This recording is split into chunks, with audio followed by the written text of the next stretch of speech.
ជាប់ហើយម៉ូតូរបស់ខ្ញុំលោកបាក់បោចំណិចហ្នឹង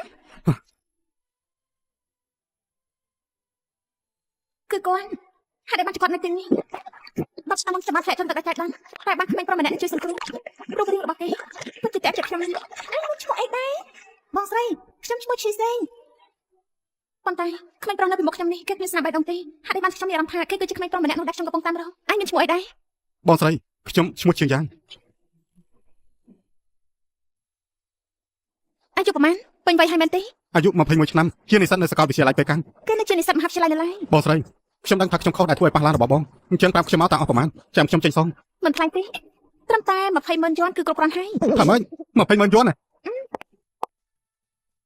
ខ្ញុំទៅពេលមួយសប្តាហ៍ដើម្បីឲ្យអញប្រមូលលុយមួយសប្តាហ៍មិនលឿនពេកទេដឹងទោះខ្ញុំមិនហូបមិនផឹករាល់ថ្ងៃក៏សន្សំមិនបានផងខ្ញុំត្រូវចំណាយពេល3ឆ្នាំឯនោះទើបអាចរកប្រាក់20,000នេះបាននេះត្រឹមមួយសប្តាហ៍ហើយនេះគឺអ្នកនាងសុងវិញយូគ្រួសារសុងតើពាក់កណ្ដាលទីក្រុងពេកាំងនេះសុទ្ធតែជារបស់គ្រួសារសុងទាំងអស់នឹងតើធ្វើយ៉ាងម៉េចទៅបើឯងមកអញប្រមូលលុយក្រុមខ្ញុំមានពិធីមួយទៀតពេលនេះឯងណាខ្ញុំទៅរកឯងបងស្រីសុងបងថាមានវិធីផ្សេងមួយទៀតដើម្បីទូទាត់សំណងតើជាវិធីអ្វីទៅនិយាយស្មោះត្រង់ទៅខ្ញុំចាប់អារម្មណ៍លើរាងកាយរបស់ឯងខ្ញុំចង់ឲ្យឯងទៅជាមួយខ្ញុំសុំទោសខ្ញុំមិនព្រមទេ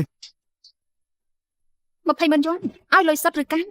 អ្នកនាងសុងត្រឹមពេលមួយសប្តាហ៍ខ្ញុំពិតជាមិនអាចរកប្រាក់បានច្រើនយ៉ាងនេះទេសងលុយឬក៏ធ្វើតាមខ្ញុំសុំទោសខ្ញុំធ្វើមិនបានទេអ្នកនាងសុងកុំមកខំខ្ញុំតើបានទេអាណិតណាតែខ្ញុំចូលចិត្តបង្ខំមនុស្សឲ្យធ្វើអ្វីដែលមិនចង់ធ្វើលើពីនេះទៀតខ្ញុំកំពុងពមៀនឯងបើមិនចង់ឲ្យខ្ញុំរំខានឯងដល់សាលារាល់ថ្ងៃទេឬមិនចង់ឲ្យមិត្តរួមថ្នាក់នឹងគ្រួសាររបស់ឯងដឹងនោះទេកុំរឹងរូសឲ្យសោះខ្ញុំធ្វើតាមខ្ញុំសន្យា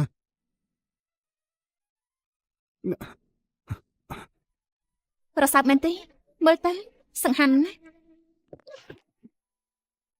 ចាំមិញស្ដាយក្រោយហ៎ខ្ញុំទៅងូតទឹកទៅលាងស្អាតហើយអមចាំមក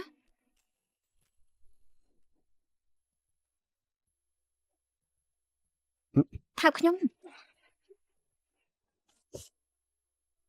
ភ្ញាក់ហើយអ្នកនាងសុងពួកយើងដោះស្រាយទៅហើយខ្ញុំលែងជាពាក់អ្នកនាងហើយមែនទេចាញ់ទៅ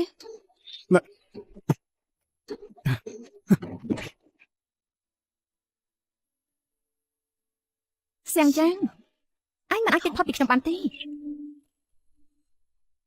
អ្នកនាងសុំនៅមិនទាន់ត្រឡប់មកវិញទេខ្ញុំត្រូវត្រឡប់មកវិញនៅថ្ងៃស្អែកម្ដងទៀត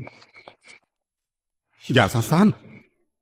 សៀងចាងត្រូវគេចាប់បាននៅមុខបែបនេះខ្ញុំច្បាស់ជាមិនផុតពីការជេរប្រមាណមិនបានទេត្រូវតែផ្ដល់មេរៀនឲ្យគេបងឡុងបងត្រូវតែបដាគេឲ្យខ្ញុំណាយកមិញពេលចិត្តបដាផ្ទះភ្លាមនោះគេបានសប្បាយឲ្យខ្ញុំពេលនោះបើខ្ញុំរត់មិនទាន់ទេមនុស្សអាក្រក់នេះច្បាស់ជាធ្វើបាបខ្ញុំមិនខានយោ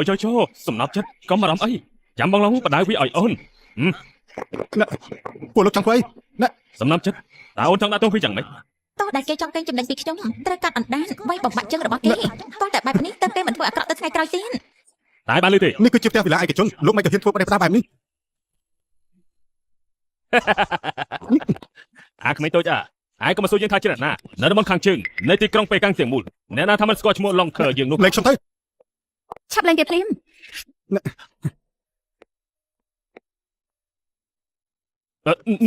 ្នកនាងសុងនាងឆ្កែញីនេះមកពីណាមិនក៏ហ៊ានក៏អត់កតោដាក់បងឡុង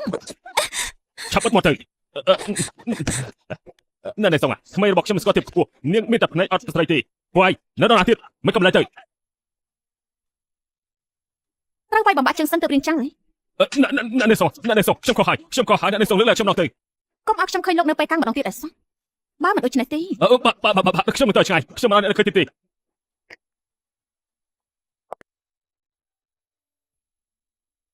អ្នកនាងសុងអរគុណដែលបានជួយខ្ញុំមិនបាច់គួរសមទេអញ្ចឹងណាខ្ញុំក៏មិនមែនជាមនុស្សល្អដែរអ្នកនាងសុំម្សិលមិញខ្ញុំភ្លេចទូរស័ព្ទដៃតើអ្នកនាងបានឃើញដែរទេឯងប្រាប់យើងបានទេមីយូថាឯងពិតជាចូលចិនកូនឆ្កែតូចម្នាក់នេះអេក្មេងល្ងងឯងបានឃើញពីអត្តពលរបស់អ្នកនាងសុំហើយមែនទេឯងត្រឡប់ទៅមុនទេខ្ញុំមានธุរៈបន្តថ្ងៃស្អែកចាំនិយាយគ្នាឯងនេះពិតជាឲ្យតម្លៃប្រុសក្មេងជាងមិត្តភក្តិមែន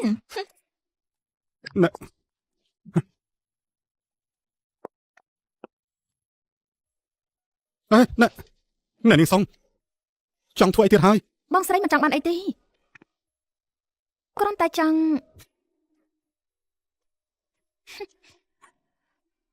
សញ្ញងនិយាយស្មោះត្រង់ទៅរាល់ពេលដែលខ្ញុំឃើញឯងខ្ញុំចេះតែចង់ដេកជាមួយឯងពន្លឺភ្នែករបស់ឯងពិតជាសិចស៊ីនណាស់រួមទាំងបជ្រុយតូចនៅលើចង្កោឯងទៀតធ្វើឲ្យខ្ញុំទប់អារម្មណ៍មិនបានដូច្នេះខ្ញុំរាប់ដល់3បើមិនសន្យាខ្ញុំនឹងបោះទូរស័ព្ទឯងចូលទៅក្នុងទឹកឯងក៏ដឹងដែរថាខ្ញុំមានវិធីច្រើនណាស់ដើម្បីឲ្យឯងយល់ព្រម1 2 3 បានខ្ញុំយល់ព្រម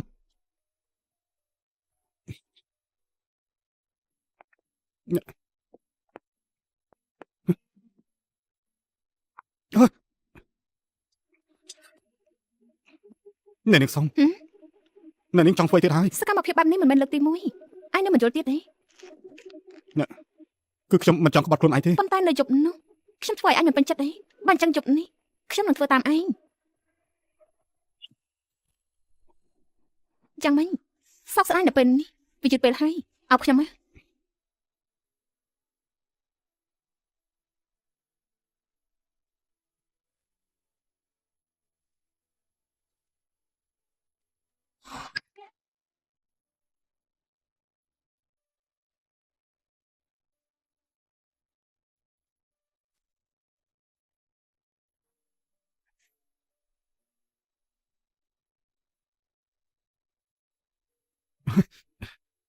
មនុស្សស្រីសុំវិញ្ញូននេះពិតជាអាក្រក់ខ្លាំងពេកហើយ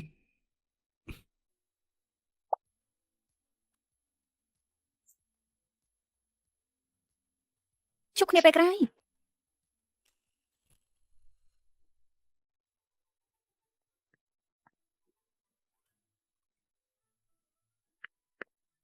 នៅទីនេះគឺជាសន្តាគារលំដាប់ខ្ពស់បំផុតនៅក្រុងប៉េកាំងមនុស្សម្នាក់ទទួលខុសត្រូវបន្ទប់មួយជាវនៅក្នុងបន្ទប់ទាំងអស់សុទ្ធតែជាអ្នកមានមុខមានមាត់នៅក្រុងប៉េកាំងដូច្នេះអ្នកទាំងពីរត្រូវតែប្រយ័ត្នឲ្យបានល្អបំផុតអ្នកគ្រប់គ្រងដៃយឺតទីនេះគឺ 10000 បើសិនជាយើងធ្វើឲ្យភ្ញៀវពេញចិត្តនឹងទទួលបានប្រាក់ខែបន្ថែមទៀតដូច្នេះថ្លៃសិក្សានិងថ្លៃរស់នៅរបស់ពួកយើងនឹងអាចដោះស្រាយបានតើជឿនិយាយត្រូវដែរទេបន្ទាប់មកពួកយើងមិនចាំបាច់រស់នៅបន្ទប់ជួលទៀតនោះទេ កូនឆ្កែតូចនេះមើលទៅសង្ហាទៀតហើយ ហើយចាមិនបើខ្ញុំមានអារម្មណ៍ថានាងសម្លឹងមើលមកខ្ញុំអូខ្ញុំត្រូវទៅបន្ទប់របស់នាងខ្ញុំទៅមិនហើយហើយ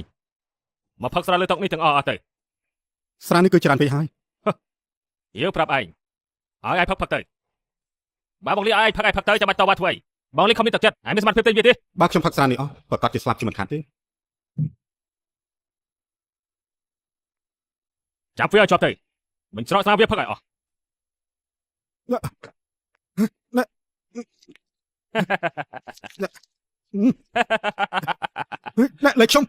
លេខខ្ញុំទៅ នេះជាតួដែលឯងហ៊ានបដិសេធជាមួយនឹងយើង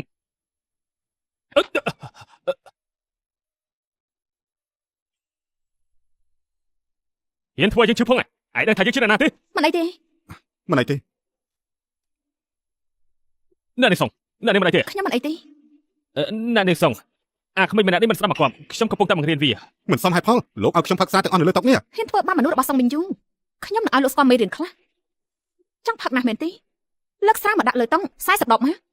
ចាប់គេបញ្ចក់ឲ្យអស់ទៅ អ្នកនេះសុងខ្ញុំខុសហើយជាតិស្រាច្រើនអាចស្លាប់បានលើកលែងខ្ញុំរងទៅ លោកជាអ្នកសាងរឿងដល់ខ្លួនឯងគួរតែទូទាត់សងវិញមិនចឹងទេ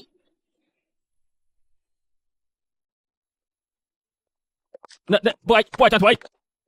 ហេផឹកទៅ អ្នកខ្ញុំទៅ ឆាប់ផឹកទៅ ហើយយ៉ាអ្នកនាងសងរបស់យើងខំជួយឲ្យមិនអរគុណ10000ប៉ះសិនបើនាងមកមិនទាន់ទេដបស្រានោះច្បាស់ជានៅលើក្បាលរបស់ឯងហើយ អរគុណបងស្រីមីញូ ថោចចេញឲ្យឆ្ងាយទៅសងមីយូបញ្ហាដោះស្រាយរួចហើយតោះទៅបន្ទប់វិញ អេណែ គឺដោយសារតែឯងតើយើងមីយូត្រូវឈឺបែបនេះ